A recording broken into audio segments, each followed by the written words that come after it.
Hi guys, Avante here. We're going to be going over everything you need to know before you go into the Black Forest on Valheim.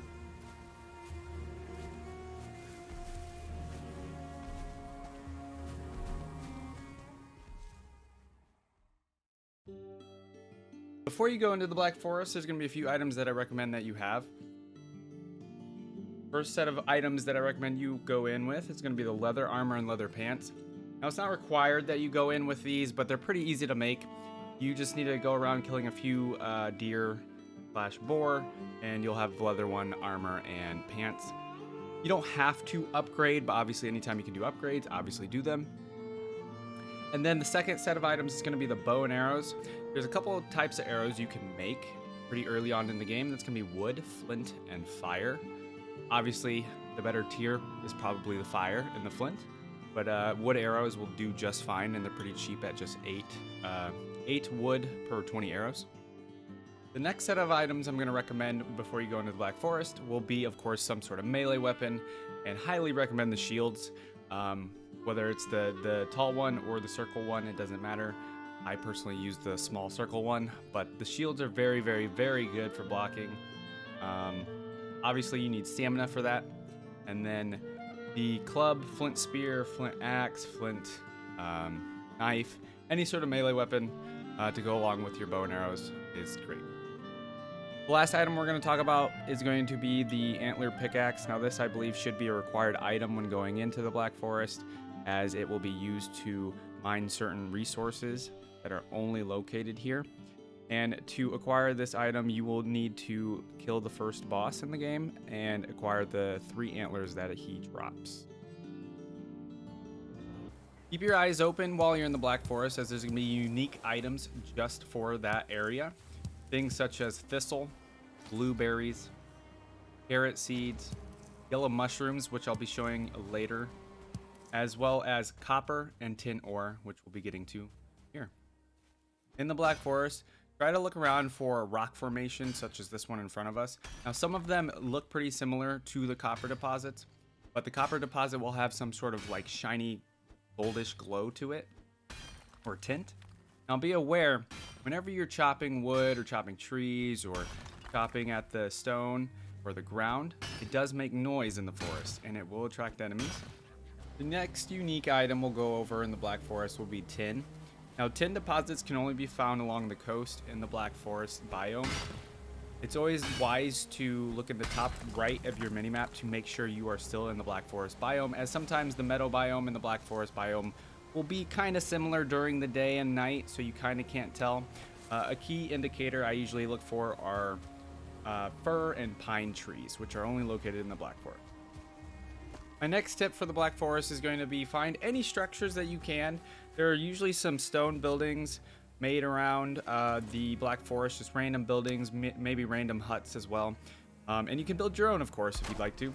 But having a workbench is very, very nice, or making your own bed in the Black Forest if you really want to live out there. You can do that as well. So what I would recommend, though, is I found a random stone fortress here that I just decided to use and make a workbench in, and my items were getting kind of poor from pickaxing all the copper and tin that I decided to make one and repair all my items. Very useful instead of having to run back all the way back to your house, depending on how far the Black Forest is from you. It can be convenient or inconvenient. Now we're going to be diving into combat in the Black Forest. Now, as it becomes nighttime, creatures will become more active. You will start to see more creatures spawn. So it will be more troublesome to mine for anything at this time. Now, the first thing we're going to be fighting here is going to be a troll, and you'll notice I use a ability here. That ability is called the Ether Power. So basically, that power will increase your stamina and your jump. And in order to get this, like I said earlier, I recommend you kill the first boss, not only to get the antler pickaxe, but what you need to do is you actually need to bring the trophy from that first boss back to your spawn point, meaning where those circle of stones are, and you will get that power. This can be very useful in fights such as this with the troll, especially when I highly recommend fighting trolls by solely kiting them and using a bow and arrow. Again, you can use any sort of bow and arrow or sort of arrows, whether the wood, flint, or fire. Obviously, the more expensive ones do a little bit more damage. All I do here is I kite the troll until the very end, and that is what I'm going to recommend. Melee is highly not recommended when it comes to trolls, especially ones with giant trees in their hands. Now, when trolls die, they usually drop coins as well as troll hide. Now, that troll hide can actually be used to make troll armor. And the difference between the troll armor and leather armor is the troll armor actually has a little bit less armor on it, but it adds a sneak bonus. Now, this enemy may or may not be new to you, but obviously you've probably fought some greylings at this point. Maybe a couple gray dwarves have popped up every so often, just the big brother of the greyling. But the two newer types of enemies that I've found in the Black Forest more often are the Grey Dwarf Shaman and the Grey Dwarf Brute. Now, the Brute is the big tall dude. It's Dad. It's Dad Grey Dwarf. And then the Grey Dwarf Shaman is going to be the healer. So you honestly usually want to take out the Grey Dwarf Shaman in a group of Greylings or Grey Dwarfs first, if possible. I know it could be a little difficult when there's a whole group of people, but he will spit out poison as well as heal the group by putting the poison in the air. Somehow it helps them. And the last type of enemy you will find in the Black Forest are going to be skeletons. Now, skeletons come generally in 2 to 3 forms. Skeletons will either have a sword and shield. They will have bow and arrows. For the bow and arrow guys, I will recommend killing them first, as they can be very, very annoying and they do a lot of damage. If you're paying attention to them, you can block their arrows, but obviously it does take a lot of stamina. And the third type of skeleton you will only find in the burial caves, which we'll be going into later. Those are going to be called rancid remains. Before we end on the combat part of the video, I do want to mention some of the weaknesses and resistances that these enemies have. You can note that the Grey Dwarf, all the Greylings, Grey Dwarfs, and things like that, they are very weak to fire. They are resistant to poison. Now, obviously, you probably don't have any sort of poison this early in the game, but that is good knowledge to know. My tip for skeletons will be to use a blunt weapon, as that is their weakness, but there's not too many blunt weapons that you have off the bat at the beginning of the game. I'm not too sure the club's going to do too great, but if you have a decent blunt weapon somehow, go ahead and use that. Now, trolls are weak to pierce damage, and they're resistant to blunt, so obviously that's another reason to use a bow and arrow if you're using currently only a blunt weapon.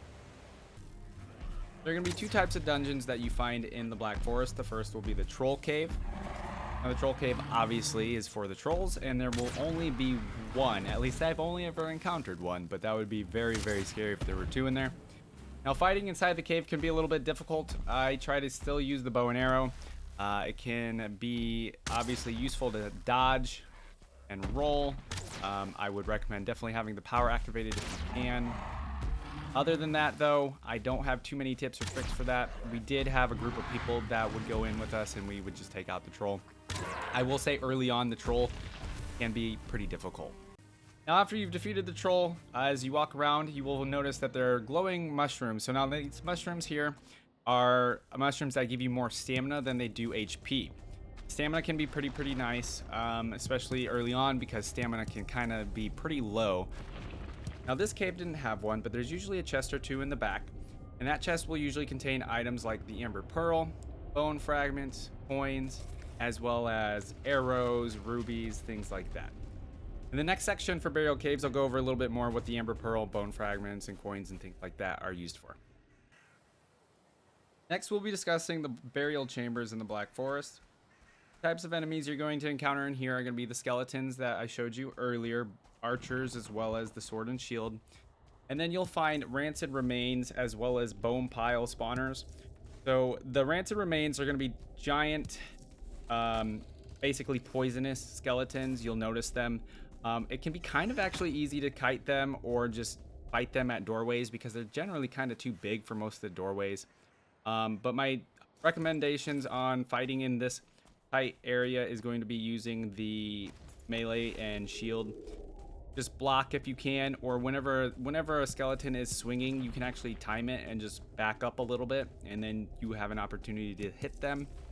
Bone spawners will basically look like a pile of bones, and there's like some purple smoke or color coming out of them. Basically, they will continue to spawn skeletons until you destroy it, so make sure to destroy those as quickly as possible. Now there is a fourth type of enemy that you can sometimes encounter in these burial chambers, and that is a ghost. Now the unfortunate thing about ghosts are they are actually resistant to all kinds of melee, meaning blunt, slash, and pierce. But that's going to be the best thing you can do is just to melee it down. They can be a little bit scary at first, but they're not too difficult. If you need to go out the exit, do that.